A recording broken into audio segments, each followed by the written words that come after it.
ደጌ ክብሬናት ማረጌ ሽታ አንቺ ያላህ ስጦታ። بسم الله الرحمن الرحيم والحمد لله رب العالمين والصلاة والسلام على من أرسله الله رحمة للعالمين وعلى آله وصحبه وإخوانه إلى يوم الدين. أما بعد، السلام عليكم ورحمة الله وبركاته. يتكبرات شهند من نهتوش زاري إن شاء الله يا دين الإسلام هنا التنيا والمسارة الصلاة من اندهونا مسفرتوشن እንደዚሁም እዛ ላይ ያሉ ግዴታ ነገሮች ኢንሻአላህ እንመለከታለን። ከዛ በፊት እንግዲህ ባሳለፍናቸው ድሩሶች ክፍሎች ላይ ትምህርቶች ላይ ሻሃዳን አይተናል። ዲን እስላም ላይ የሚቀደመው ነገር ምን እንደሆነ አይተናል። የእስልምና መግቢያ የሆነውን አሽሀዱ አን ላ ኢላሀ ኢለላህ ወአሽሀዱ አነ ሙሐመደን ረሱሉላህ ምንነት አይተናል። በማስከተልም የሙዓዝ ብን ጀበልን ሐዲስ አይተናል። የሙዓዝ ብን ጀበል ሐዲስ በጣም ከኛ ሀገር ዋቂዕ ጋር እዚህም ደግሞ ከተሰበሰብነው ስብስብ አብዛኛው ሰው ወደ እስልምና አዲስ የገባ ከመሆኑ ጋር የሚገጥም በጣም ጠቃሚ ሐዲስ ነው። ያም ነብዩ አለይሂ ሰላቱ ወሰለም ሲልኩት አንተ ስትሄድ የምታገኛቸው የመጽሐፍ ባልተቤቶችን ነው። ስለዚህ መጀመሪያ የምትጠራቸው ወደ ተውሂድ ይሁን አሉት፣ ወደ ላ ኢላሀ ኢለላህ ይሁን አሉት። ከዛ ያንን እሺ ብለው ከተቀበሉ ስለ ሶላት ንገራቸው፣ አስተምራቸው አሉት። ያንን ተርቲብ በመከተል ነብዩ መሐመድ አለይሂ ሰላቱ ወሰለም ያስቀመጡልንን ቅደም ተከተል በመከተል እኛም ኢንሻአላህ ትምህርታችንን እንቀጥላለን። እዚህ ላይ እንግዲህ አንድ ማስተዋል የሚያስፈልገው ነገር አለ፣ ልናስተውለው የሚገባ ነገር አለ። እሱ ምንድነው? ሰው ሙስሊሞች ክርስቲያኖችን ይሁን አይሁዶችን ይሁን ጣዖት አምላኪዎችን ይሁን ሲጠሯቸው የሚጠሯቸው በዚህ ቅደም ተከተል መልኩ መሆን አለበት። የሚያስቀድሙት ተውሂድ ነው። የሚያስቀድሙት ፈጣሪን ማሳወቅ፣ የአላህን ሱብሓነሁ ወተዓላ አንድነት ማሳወቅ፣ መልእክተኞች የተላኩ እንዳሉ እነዚህ መልእክተኞች ሲያስተምሩ የነበረው አላህ በብቸኝነት እንዲመለክ እንደሆነ ከዛ በኋላ ይህንን ሲቀበሉ ስለ ሶላት ይነግሯቸዋል። ስለ ሶላት ይነግሯቸዋል እንጂ ሌሎችን ጥቃቅን ነገሮችን ቀድሞ አይናገሩም። አሁን ዳዕዋ ላይ አንዳንድ ችግር የሚፈጥረው ይሄ ነው። አንዳንድ ሰው ያለ እውቀት ሰዎችን ይጠራል። ሲጠራ ከየትኛው እንደሚጀምር አያውቀውም። አንድ ሰው ሽርክ ላይ ሆኖ ከአላህ ውጭ የሆነን አካል እያመለከ ሰዎችን እያመለከ ወይ ደግሞ ድንጋይን እያመለከ ጣዖትን ፀሐይን እያመለከ ከዛ በኋላ አለባበስህ እኮ እንደዚህ ነው መሆን ያለበት ቢባል ወይ ደግሞ መተለን ተቃራኒ ጾታን መጨበጥ አይቻልም። እንዲህ አይነት ትምህርቶች ሰው ኋላ ላይ ተውሂድ ሲገባው እውቀቱ ሲገነባ ምክንያቱም ምን እንደሆነም ሲያውቅ ወይ ደግሞ ለምን እንደሚያደርገው ሲያውቅ ለማን እንደሚያደርገው ሲያውቅ የሚነገረው ነገር ነው። ስለዚህ ዳዕዋ ላይ ተርቲብን ማወቅ ያስፈልጋል። ከተርቲብ ወይ ደግሞ ከቅደም ተከተል እንድንወጣ የሚያደርጉን ብዙ ጊዜ ጋሊበን ጥያቄዎች ናቸው። ሰው ከተጠየቀ ያንን ጥያቄ መመለስ አለበት። ያ ሰው ገና ነው ጀማሪ ነው አይባልም። ጥያቄ ከጠየቀ ስለዚህ ደርሶታል፣ የደረሰው ነገር አለ፣ ያንን ነገር ማሳወቅ ያስፈልጋል። አንዳንድ ጊዜ ደግሞ የስብስብ ትምህርት ላይ ሊገኝ ይችላል። ሙሂም ግን እንዳካሄድ ጥንቃቄ ያስፈልጋል። ሰውን ያለ ደረጃው ያለ እውቀቱ አታስተምሩ።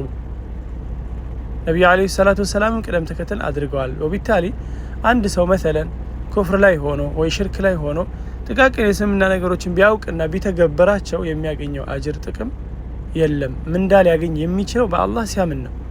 አላህ ብቸኛ አምላኬ ነው፣ አላህን በብቸኝነት አመልካለሁ፣ የምሰራው ለአላህ ነው ሲል ነው። ሰላት ቢሰግድ ሐታ ሰው የሚሰግደው ለማን እንደሆነ ካላወቀ የሚያገኘው አጅር አለ? የለም። የሚሰገደው እኮ ለአላህ ነው። ስጁድ የምታደርገው ኢስላም ላይ ማዕናውን አይተናል፣ ትርጉሙን። ሙስሊሞች የተሟላ የሆነ መተናነስ፣ ሙስሊሞች የተሟላ የሆነ መዋረድ ያላቸው ለአላህ ሱብሓነሁ ወተዓላ ብቻ ነው፣ ለፈጣሪያቸው። ለመላእክቶችም አይደለም፣ ለነቢያቶችም አይደለም፣ ለወላጆቻቸውም አይደለም።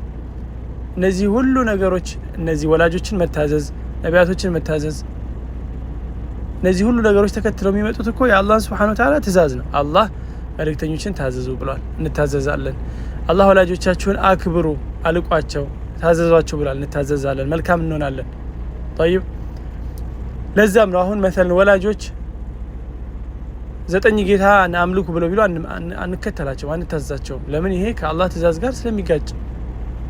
ስለዚህ ሁሌ የምናስቀድመው የአላህን Subhanahu Wa Ta'ala ትእዛዝ ነው። እነሱ በወንጀል ካዘዙን አንታዘዝም። ስለዚህ المهم ምንድነው የሙዓዝ ብን ጀበል ሐዲስ ላይ ትኩረት ማድረግ ያስፈልጋል። ነገሮችን በቅደም ተከተል እንድንማር ሰዎችንም ስናስተምር በዛ መልኩ እንድናስተምር የሰለሙ ወንድምና እህቶችን ትኩረት አድርገን የምናስተምራቸው ተውሂድን፣ ሶላትን፣ ዘካን፣ ጾምን ነው። እነዚህም ደግሞ የሰለሙ ወንድምና እህቶች ቤተሰቦቻቸውን ሲጠሩ ቤተሰቦቻቸውን ሲያወሩ ሊያወራቸው የሚገባው ስለ አላህ አንድነት ነው። ሰማይን የፈጠረው ማን ነው? መሬትን የፈጠረው ማን ነው? እንዲህ አይነት ነገሮች ነው ልባቸው ውስጥ ሊገቡ የሚገባው። طيب ስለዚህ ይሄ ከሆነ መጀመሪያውን ትምህርት ተምረናል። እስልምና ምን እንደሆነ፣ ተውሂድ ምን እንደሆነ፣ ላኢላሃ ኢላላህ ሸሃዳ ምን እንደሆነ። ሁለተኛው ሶላት ነው። ሶላት ሰው ሙስሊም ከሆነ በኋላ የሚታዘዘው የመጀመሪያ ትእዛዝ ሶላት ነው። ሙስሊም እንደሆነ የሚታዘዘው ትእዛዝ ጊዜ ያለማቆየት ሶላት ነው። ጊዜ አይሰጠውም። አንድ ሰው ከሰለመ ሶላት ስገድ ነው የሚባለው። ሐታ እዛ ላይ የሚባሉ ነገሮችን ባያውቅ ዚክሮችን በማለት ሊሆን ይችላል፣ አላህን በማስታወስ ወይ ደግሞ ተጽፎ በማንበብ ይሰግዳል እንጂ አይቀርም። ሶላት በሁሉም ሙስሊም ላይ ግዴታ ነው፣ በወንዱም በሴቱም ላይ። ሶላት እንግዲህ ለአላህ Subhanahu Wa Ta'ala የተሟላ የሆነ የተግባርም የንግግርንም የልብንም መዋረድ የሚያሳይበት አምልኮ ነው። ሶላት አንድ ሰው ሲሰግድ ልቡ ላይ ሊገኝ የሚገባው ነገር አለ። አላህን መፍራት፣ ማስታወስ፣ አላህን Subhanahu Wa Ta'ala መውደድ፣ ማላቅ፣ ማክበር። ከዛም ደግሞ በተግባር ተመለከቱ እንግዲህ በግንባሩ ይደፋል ለአላህ Subhanahu Wa Ta'ala። የተሟላ የሆነ መዋረድ ብሎ ማለት በተግባር ይሄ ነው እኮ። ለማንም ሰው ይሄ አይሰራም። አንድ ሰው ከአላህ ውጭ ለሆነ አካል ሱጁድ ቢያደርግ ቢደፋ እስልምና ላይ ኩፍር እኮ ነው። እንዴት ከአላህ ውጭ የሆነን አካል ትሰግድለታለህ? ከአላህ ውጭ ለሆነ አካል እንዴት ሱጁድ ታደርጋለህ? طيب ስለዚህ እዚህ ሶላት ላይ ምን እናገኛለን? የልብን የተግባርም ደግሞ ሙሉ የሆነን መዋረድ፣ በንግግርም ኢንሻአላህ የፋቲሐን ትርጉም የሚባሉትን ነገሮች ስናይ እንዴት ሙእሚኖች ሙስሊሞች ለአላህ Subhanahu Wa Ta'ala በንግግርም በተግባርም በእምነትም የተሟላ የሆነ መዋረድ እንዳላቸው እናያለን። طيب ባጭሩ ሶላት ይሄ ነው። ከስራዎች ሁሉ ነብዩ መሐመድ ሰለላሁ ዐለይሂ ወሰለም በላጩ ሶላት ነው ብለዋል። ከስራዎች ሁሉ በላጩ ሶላት ነው። ከሁሉም ነገር ምን ይበልጣል ከተባለ ሸሃዳ ይበልጣል፣ ተውሂድ ይበልጣል። እሱ እምነት ነው። ያ እምነት ግን ተግባርን ይፈልጋል። አንተ ካመንክ፣ አንቺ ካመንሽ አላህ በብቸኝነት ሊመለክ ይገባዋል፣ ብቸኛ አምላክ ነው ከተባለ ተግባር ይጠበቃል። ለአላህ ምን አደረክ? ስጁድ አድርገህለታል? ሰግደሃል ወይ? የሚባለውን ነገርስ ብለሃል ወይ? በምላስህ በንግግር አልቀኸዋል ወይ? በልብህም እንደዚሁ። ያ ሶላት ያንን በተግባር ያሳያል። طيب ሶላት እንግዲህ ቅድመ ሁኔታ አሉ መገኘት ያለባቸው። ከዛ በኋላ ደግሞ የሶላቱ አካል የሆኑ ነገሮች አሉ፣ ሸርጥ የምንላቸው መስፈርቶች አሉ። ከዛ በኋላ ደግሞ ሩክን የምንላቸው የሶላቱ አካል የሆኑ መስፈርቶች አሉ። እንግዲህ ቅደም ተከተል ብሎ ማለት አንድ ሰው ሊሰግድ ሲል ወይ ደግሞ ሶላቱ ከመጀመሩ በፊት መሟላት ያለባቸው መስፈርቶች ናቸው። እነሱ ካልተገኙ ሶላቱ ተቀባይነት አይኖረውም። አላህ Subhanahu Wa Ta'ala መልካም ነው፣ መልካምን ቢሆን እንጂ አይቀበልም። ሰው ዝም ብሎ ደስ ያለውን ስራ አይደለም የሚሰራው። አላህ የሚወደውን አምልኮ ነው መፈጸም ያለበት። ስለዚህ ከሱ የሚጠበቁ ነገሮች አሉ አምልኮ ተቀባይነት ይኖረው ዘንድ። طيب ስለዚህ ከሶላት በፊት የምናሟላቸው ነገሮች አሉ። ሶላት ልንቆም ስንል እነዛን ነገሮች አሟልተን መገኘት አለብን። የመጀመሪያው ምንድነው? እስልምና ነው። እስልምና መስፈርት ነው። ለሶላትም ለሁሉም አምልኮ እስልምና መስፈርት ነው። ሙስሊም መሆን አለበት አንድ ሰው ለመስገድ አምልኮ ተቀባይነት እንዲኖረው። ሁለተኛው አቅል ነው። አቅል ብሎ ማለት ደግሞ አእምሮ ሊኖረው ይገባል። እስልምና አእምሮ የሌለው ሰው ወይ ደግሞ እብድን ሰው ማለት ነው በተቃራኒው ይህንን አድርግ ብሎ አያስገድደውም። ቢሰግድ ምን እንለዋለን? እብድን ይስገድ ጥሩ ነው። ምናልባት አእምሮ ሊመልስለት ይችላል፣ አእምሮ ሊያረጋጋለት ይችላል፣ መረበሹን ሊያረጋጋለት ይችላል። ይስገድ። ግን እዚህ ላይ አሁን ምንድነው የዚህን መማር ጥቅም ብላችሁ ብትሉ፣ ለምን እብድ እኮ ቢሰግድም ባይሰግድም ጥቅም የለውም አይደለም? طيب አንድ ሰው እብድ ሆኖ مثلا አንድ ሶላት ሰገደ እንበል። ከሰገደ በኋላ አእምሮ ተመለሰለት። እብድ የነበሩ ሰዎች ይሻላቸዋል፣ ይድናሉ። ከሰገደ በኋላ አእምሮ ቢመለስለትና መስገዱን የሚያስታውስ ቢሆን ወይ ደግሞ እኛ ሲሰግድ ብናየው ቅድም ሰግደሃል እንለዋለን? አንለውም። ያ የሰገደው ሶላት ተቀባይነት የለውም። ለምን? ምክንያቱም የሚያደርገውን አያውቀውም። የሚባለውን ይላል አይልም? አይታወቅም። መስፈርቶቹን አሟልቷል አላሟላም አይታወቅም። ስለዚህ መድገም አለበት ያችን ሶላት ማለት ነው። እንግዲህ እንዲህ አይነት ክስተቶች በጣም በጣም ጥቂት ናቸው፣ ግን ማወቁ ግድ ነው። አቅል ላይ እንግዲህ ያን ብቻ ሳይሆን በሌላም በእብደት ብቻ አይደለም፣ በሌላም መንገድ ራሱን ቢስት ጊዜያዊ የሆነ ራስን መሳትን ቢኖር እንደዚሁ በዛ ሁኔታ ላይ ሆኖ ቢሰግድ መድገም ይኖርበታል። ሌላው ተምይዝ ነው። ተምይዝ ብሎ ማለት መለየት ማወቅ። ህፃን የሆነ ልጅ ቢሰግድ መልካም ነው፣ ለሱ መልካምን መመሪያ ይሆነዋል። ግን አምልኮው ለትልቅ ሰው እንደሚታሰብለት አይደለም። አላህም እሱን ባጠፋው ወይ ደግሞ በተሳሳተው ነገር አይተሳሰበውም። ይህን አጥፍተሃል አምልኮ ላይ ይህንን አጉድልሃል አይባልም፣ ልጅ ነውና። እዚህ ላይ እንግዲህ ምናልባት አሁንም መከሰቱ ጥቂት ነው። ህፃን የሆነ ሰው ቢሰግድና ከዛ በኋላ ቢባልግ ለአቅመ አዳም ቢደርስ እንበል መተለን ጧት ሰገደ፣ ከዛ በኋላ ለአቅመ አዳም አልደረሰም፣ ከዛ ቢደርስ ምን ይባላል? መድገም አለበት። የዛን የሰገደው ሶላት በልጅነቱ ስለሆነ ሊባል ይችላል። ተምይዝ እንግዲህ አንድ ለአቅመ አዳም ወይ ለአቅመ ሔዋን መድረስ የሚባለው ነገር ነው። ሌላኛው ደግሞ ተምይዝ የሚባለው መለየትን መቻል። ለዛ እድሜ ባይደርሱ ምናልባት 10 ዓመት ሆኖ ወይ ደግሞ 10 ዓመት ሆና ሊያውቁ ይችላሉ። መጥፎንና ጥሩን መለየት መቻል ማወቅ፣ ጠሃራ ነኝ አይደለሁም፣ ጸድቻለሁ አልጸዳሁም፣ እንደዚህ አይነት ነገሮችን ማወቅ። ሌላው ደግሞ ረፍዑል ሐደስ ውዱእ ማድረግ ማለት ነው ባጭሩ። ውዱእ ማድረግ ብሎ ማለት ቀጥሎ ካለው መስፈርት ጋር ተያያዥነት አለው። ነጃሳን ማስወገድ። አንድ ሰው አካሉ ላይ ነጃሳ ካለበት፣ ነጃሳ ብሎ ማለት ከሁለቱ መንገዶች የሚወጣ ነገር ነው፣ ሽንትና ሰገራ ማለት ነው። እነዚህ ነገሮች በእስልምና መታጠብ አለባቸው አካል ላይ ከሆኑ ማለት ነው። እጁ ላይ ቢነካው፣ እግሩን ቢነካው ሽንት መታጠብ አለበት የአካል። እነዛ ቦታዎች ብቻ ከሆኑ ግን በሌላም ነገር ሊጠሩ ይችላሉ። ለምሳሌ በሶፍት ሊጠራ ይችላል መሰለን። መታጠቡ ግን የበለጠ ያጸደዋል። በላጭ የሆነው ራስን ማጽዳት መጀመሪያ ማዳረቅ መሰለን መጀመሪያ ሽንት ቤትን ከተጠቃቀመ በኋላ መጀመሪያ በሶፍት ቢያዳርቅ ከዛ በኋላ ቢታጠብ በላጭ ነው። ካልሆነ ውሃን ብቻ መታጠብ ያብቃቀዋል፣ በደንብ ያጠረዋል፣ መልካም ነው።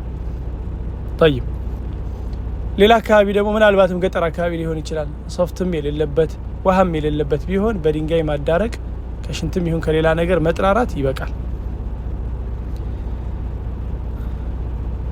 እነዚህ ነገሮች ምን ይባላሉ? ነጃሳ ይባላሉ። ነጃሳ ማለት እንግዲህ በሁለቱ መንገዶች ከፊት ወይ ከኋላ የሚወጡ ነገሮች ናቸው። ፈሳሽ ነገር መሰለን።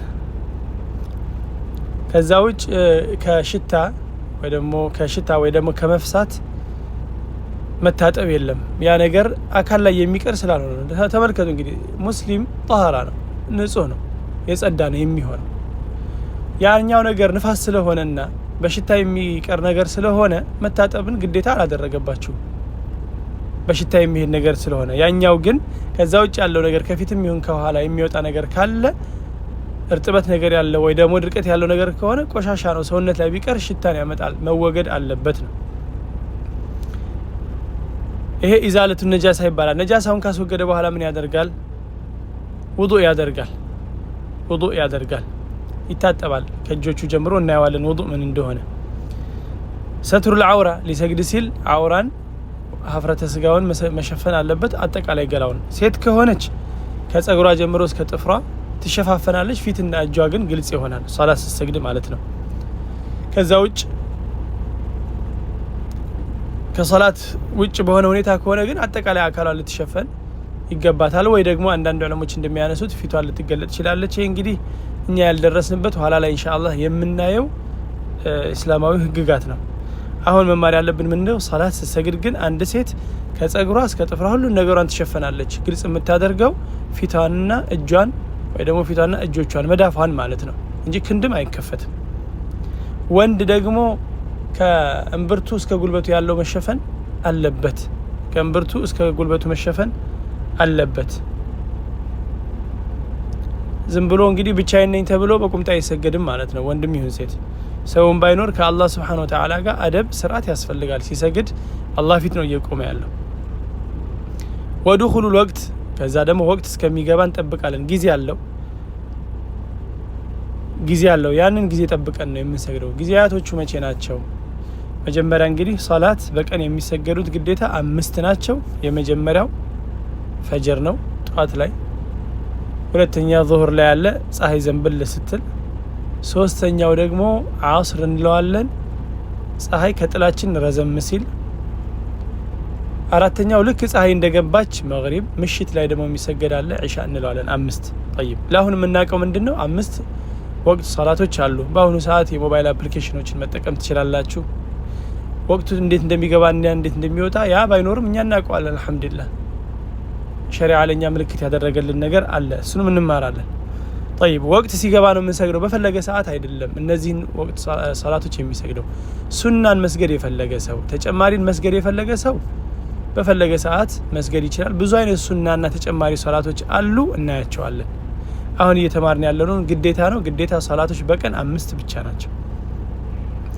ወስትቅባሉል ቂብላ ወደ ቂብላ መግጣጨት፣ ወደ ካዕባ መግጣጨት የታዘዝነው ወደዛ አቅጣጫ መስገድ ስለሆነ ነው። ካዕባ ኢብራሂም አለይሂ ሰላም የገነባው አላህ ሱብሓነሁ ወተዓላ የሚመለክበት ቤት ነው። ወደዛ አቅጣጫ ዞሮ ይሰግዳል። የሚሰግደው ለአላህ ነው። እዚህ ላይ አንዳንድ ጊዜ አሁን ካፊሮች አይ ሙስሊሞች እናንተ ካፊሮችን ሙስሊሞች ጣዖትን ታመልካላችሁ፣ ሰውን ታመልካላችሁ ሲባሉ አይ እናንተም እኮ ወደ ድንጋይ ነው የምትሰግዱት፣ ድንጋይ ታመልካላችሁ ይላሉ። طيب አንድ ሙስሊም ነኝ የሚል ሰው ለካዕባ ነው የምሰግደው ብሎ ቢሰግድ ካፊር ነው፣ ሙስሊም አይደለም። ልብ በሉ። የምንሰግደው ለአላህ Subhanahu Wa Ta'ala ነው። የምንሰግደው ወደ ታዘዝነው አቅጣጫ ነው። የምንሰግደው ወደ ታዘዝነው አቅጣጫ ነው። ለዛም ነው ነብዩ አለይሂ ሰላቱ ወሰላም መጀመሪያ ላይ ረሱል ሆነው ተልከው ወይ መዲና በነበሩበት ጊዜ ወደ ቤተል መቅዲስ፣ ወደ ቁድስ፣ ወደ አቅሳ ይሰግዱ ነበር። ወደዛ አቅጣጫ መስገድን ስለታዘዙ ወደ ካዕባ ስገዱ ሲባሉ ወደዚህ አቅጣጫ መስገድ ጀመሩ። ስለዚህ ይሄ የካዕባ የሶላት አቅጣጫ እንጂ ካዕባን አናመልክም ብቻ አለ። አንድ ሰው ካዕባን አመልካለሁኝ መካ ላይ ያለውን የተገነባውን ቤት አመልካለሁኝ ወይ መስጂድ አመልካለሁ ቢል ካፊር ነው፣ ሙስሊም አይደለም፣ ከእስልምና የወጣ ሰው ነው። طيب ይሄንን እንግዲህ በደንብ ልብ ማለት ማጤን ያስፈልጋል። ስለዚህ ወደ አቅጣጫው መዞር ያስፈልጋል። ከዛ የመጨረሻው ንያ ነው፣ መነየት አለበት። ምን እንደምትሰግድ ማወቅ አለበት። በደመ ነፍስ ሰው ዝም ብሎ አላሁ አክበር ብሎ ሰላት ቢጀምር ተቀባይነት የለውም። ምንድነው የምሰግደው የሚለውን ማወቅ አለበት። ግዴታ ሶላቶች ከሆኑ ፈጅር ነው የምሰግደው የጧቱን ሶላት፣ ዙህር ከሆነ ደግሞ የምሰግደው የቀኑን ሶላት ነው። ስሙን ማወቅ ግዴታ መስፈርት አይደለም። አሁን ብቻ ሳይሆን እንደ መስፈርት አይደለም፣ ግን የትኛውን ሶላት እንደሚሰግድ ማወቅ አለበት። ፀሐይ ሲገባ የታዘዝኩትን ሶላት ነው እየሰገድኩ ያለሁት ይላል። መተለን ስሞችን ማወቅ ጊዜ ሊወስድበት ስለሚችል طيب ውዱእ እንዴት ነው የሚደረገው የሚለው ነገር ይቀራል። ውዱእ ሲደረግ መጀመሪያ እጆች መዳፉንና ጀርባውን ያጥባል። አሁን የምንማረው እንግዲህ ከነሱና ወይ ደግሞ ከነተጨማሪው አጠቃላይ ነው። ያንን ይማራል፣ ያንን ያጥባል መጀመሪያ። ከዛ በኋላ ውሃን ባፉ ይስባል፣ ባፍንጫውም ደግሞ ቀስ አድርጎ ይስባል። ራሱን ማስጨነቅ የለበትም። ከዛ መልሶ ያወጣዋል። አፉን ደግሞ ይግመጠመጣል ማለት ነው። ከዛ በኋላ ፊቱን ይታጠባል። ፊቱን ደግሞ ከዚህ ካገጩ ጀምሮ ጸጉር መብቀያው መጀመሪያ ድረስ፣ በዚህም ደግሞ ጆሮዎቹ የሚጀምሩበት ድረስ ያጥባል ፊቱን። ከዛ በኋላ ደግሞ እጁን ያጥባል። እጁን ከጣቶቹ ጀምሮ እስከ ክርን ድረስ መታጠፊያው ድረስ ይታጠባል። ቀኙን ከዛ ግራውን ያጥባል። ከዛ በኋላ ጸጉሩን ያብሳል፣ ከፊት ጀምሮ ወደ ኋላ፣ ከዛ ይመልሳል። ወንድም ሴትም እንደዚሁ። ከዛ ጆሮን ደግሞ ውስጡንና ውጩን መጥረግ። ከዛ በኋላ እግሩን ያጥባል እስከ ቁርጭምጭሚቱ ድረስ ቀኙን፣ ከዛ ግራውን። እነዚህ አካላቶች ሁሉ ውሃ መንካት አለባቸው። እዚህ ላይ አንድ ሕክም አለ የሚነሳ ምንድነው? እሱ ተመልከቱ። እዚህ ላይ እንዲታጠቡ የታዘዙት ቦታዎች ሰዎች ከሰው ጋር የሚገናኙባቸው፣ ይሄ ተጨማሪ ነገር ነው። እኛ የምናደርገው ለምንድን ነው? አላህ ስላዘዘን ነው። አላህ ፊት ስንቆም ጣሃራ ሆነን ነው የምንቆመው። ግን በተጨማሪም እነዚህ ነገሮች ላይ ምን እናገኛለን? ጋሊበን መሰለን ጆሮ ቆሻሻ የሚቀመጥበት ቦታ ነው። አፍንጫ ቆሻሻ የሚቀመጥበት ቦታ ነው። ፊት ከሰው ጋር የምትገናኝበት ነው። ጓደኞች ጋር ስታወራ በፊት ፊትህ ነው የሚታየው። እነዚህን ነገሮች መጠበቅ ያስፈልጋል። እጅም እንደዛው። ዝም ብሎ ሰው ተነስቶ አሁን ትምህርት ቤትም ስራ ቦታ ምኑንም ሳይታጠብ ይሄዳል። ስንት አይነት ነውር ይታይበታል። እንዲህ አይነት ነገሮችን እንደ ልምድ ማዳበርና ማወቅ ያስፈልጋል። ይሄ ሸሪዓ የታዘዘው ሸሪዓን ያዘዘው ከ1400 ዓመት በፊት ነው። ሰው ጽዳት በማያውቅበት ጊዜ አብዛኛው ሰው እኛ አካባቢ እንግዲህ አሁን እኛ አካባቢ ብቻ አይደለም ብዙ ዓለም እንደዚህ አይነት መጽዳዳትን የማያውቅ በርካታ ሰው አለ። ይሄ ነውር ነው። እንግዲህ አልሙሂም ሸሪዓቱል ኢስላም እንግዲህ አላህ Subhanahu Wa Ta'ala ለኛ የመረጠልን ሃይማኖት ልብን ብቻ ሳይሆን አካልንም ቆሻሻንም የሚያጠራ ነው። አልহামዱሊላህ طيب ለዛሬ እንማራለን። በሚቀጥለው ደግሞ ሶላት ውስጥ እንዴት እንደምንገባና ሶላት እንዴት እንደምንፈጽም የምናይ ይሆናል። አላህ Subhanahu Wa Ta'ala በመናውቀው የምንሰራ ያድርገን። ወሰለላሁ ዐላ ሙሐመድ ወዐላ አሊሂ ወሰህቢ ሜደጌ ክብሬናት ማረጌ ሽታ አንቺ ያላህ ስጦታ